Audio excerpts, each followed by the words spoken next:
Can your calving date impact calving performance? It sure can, especially when you're thinking about, okay, geographically, where are you located and what month are you calving in right now, or what month are you thinking about calving in? Because, for example, if you're in the Midwest or maybe Montana or Wyoming, you're probably dealing with numerous feet of snow, below freezing temps, and probably high winds. And that can definitely invite issues with calf health and strength when they hit the ground, or even death loss is more than likely going to be a few percent higher with those environments. Now, I'm not saying that the South doesn't experience these environments either. The South, if you are calving in just plain old extreme heat, you could also be dealing with flat out stress on these animals, where that's also inviting immune system to be low and sickness to increase and possibly even death loss there too. So one thing you could do is take a look at changing that calving date. Now, some ranchers will say, yeah, but changing the calving date will change the value of my calf by far too much. And I'd challenge you to look at your specific operation and your specific market of when and where you would be selling and compare and find out for yourself. Because, for example, I was just looking at a market report in South Dakota that showed if you calved April,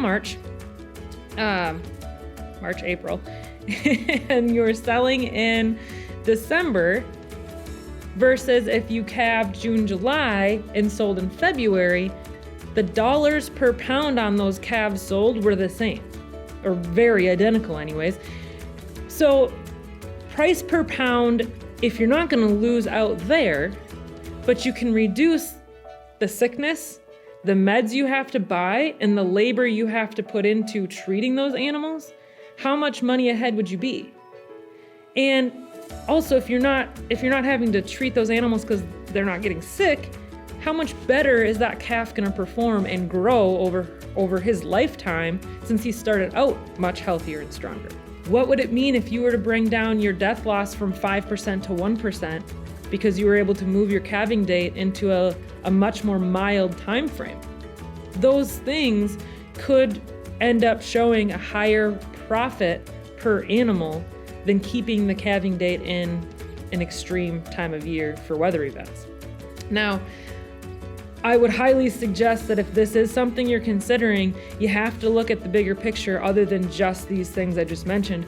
Because if you move your calving date to a more mild month, per se, where does that put your breeding time frame and your weaning time frame? Because let's say you move that calving date and now your breeding time frame is in an extreme month of the year. How much is that going to impact your conception rates?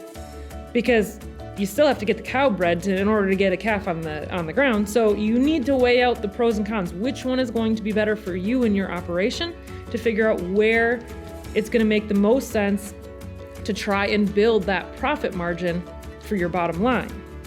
So I understand every ranch is different. I'm not saying that switching your calving date is the only way to improve calf health or the success of calving, but if it worked out on your operation to have more profit per animal, this would be a fairly simple measure to try and take.